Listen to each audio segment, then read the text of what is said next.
नमस्कार मित्रांनो, हा प्रश्न पहा, तुम्हाला लक्षात येईल. थोडासा सोपा प्रश्न आहे, पण थोडं किचकट विचारण्याचा प्रयत्न केलेला आहे. आपण त्याला सोडवण्याचा प्रयत्न करत आहोत. एका रकमेचे 2 वर्षाचे सरळ व्याज 100 रुपये आहे व चक्रवाढ व्याज हे किती आहे 104 रुपये आहे. तर व्याजाचा दर किती आहे असं आपल्याला काढायचं आहे. व्याजाचा दर किती आहे? व्याजाचा दर. आता आपल्याला जर दोघांतलं वर्ष जर पाहिलं तर सारखं आहे आणि व्याज मात्र वेगवेगळं आहे. तर आपल्याला त्यासाठी सगळ्यात अगोदर एक सूत्र आहे, ते तुम्हाला सूत्र माहीत असणं गरजेचं आहे. ते सूत्र मी लिहितो अगोदर बघा. सूत्र, हे सूत्र लिहित असताना काय करायचं आहे, आपल्याला मुद्दल काढायचे. काय काढायचे? मुद्दल है ना. मुद्दल सूत्र लिहितोय मी. मुद्दल बरोबर दोघातील फरक कंसात घ्यायचं 100 भागिले दर आणि कंसाचा करायचे वर्ग. वर्ग का करायचे आहे? तर वर्ग करण्याचं कारण दोघाचं सेम वर्ष आहे म्हणून आपण ते दर केला.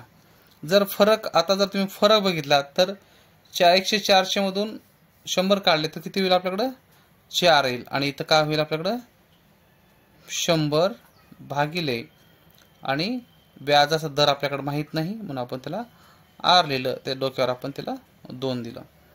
जर ह्या सूत्राला जर आपण पूर्ण केलं तर कसं होईल? 4 है ना, असं 4 ह्याचा वर्ग घ्या. 100चा वर्ग आपल्याला 10,000 त्याचा वर्ग आला भागिले आर चा वर्ग कंसात. हे काय आलं आपल्याकडे बघा बरं. आता हे आले आपल्याकडं मुद्दल आले. काय आले? मुद्दल आले. ह्या मुद्दला आपण जर पुढे घेऊन गेलात, ह्या 4 जर ह्याला गुणाकार केलात तर आपण कंस रिकामा करू शकतो. म्हणजे आपल्याला काय होईल? मुद्दल या ठिकाणचं मिळू शकते. मग काय केलं आपल्याकडं? 40,040 भागिले आर चा वर्ग. हे आपल्याला मिळाले आता मुद्दल. काय मिळाले? मुद्दल. काय मिळाले? मुद्दल. आता आपण सरळ व्याजाच्या पद्धतीने त्याला सोडवायचा प्रयत्न केलात तर तुम्हाला लक्षात येईल. सरळ व्याज बरोबर मुद्दल गुणिले दर गुणिले वर्ष किंवा काळ भागिले 100. आता 2 वर्षाचे सरळ व्याज आहे. किती आहे? 100 रुपये आहे. आपण 100 लिहिलं. आता मुद्दल किती आपल्याकडं? 40,000 रुपये मुद्दल आपल्याकडं है ना, भागिले आर चा वर्ग. लिहिला अगोदर मुद्दल लिहिला आपण. आता दर किती आहे? दर नाही आपल्याकडे, तर आपल्याला दर काढायचे. म्हणजे आपल्याला काय काढायचे आहे? दर काढायचे म्हणजे आर काढायचे आपल्याला. आर भागिले 100 गुणिले 2 इथपर्यंत क्लिअर आहे तुम्हाला?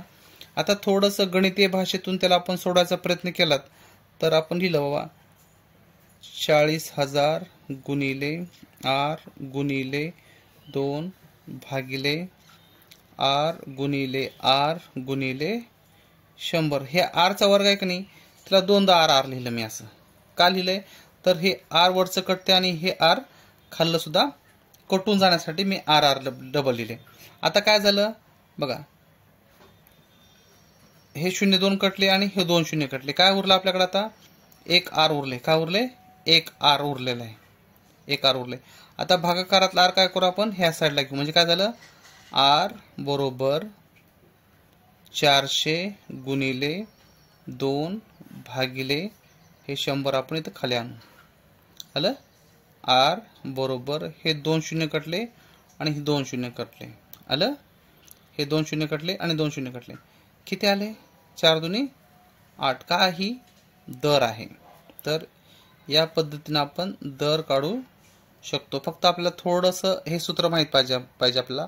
मुद्दल फरक कंसात 100 भागिले दर कंसाचा वर्ष किंवा वर्ग जे असेल तो घ्यायचा आपल्याला आणि त्यानंतर हे सूत्र करायचे आहे. त्यानंतर तुम्हाला नक्कीच ह्याचं उत्तर मिळणार आहे.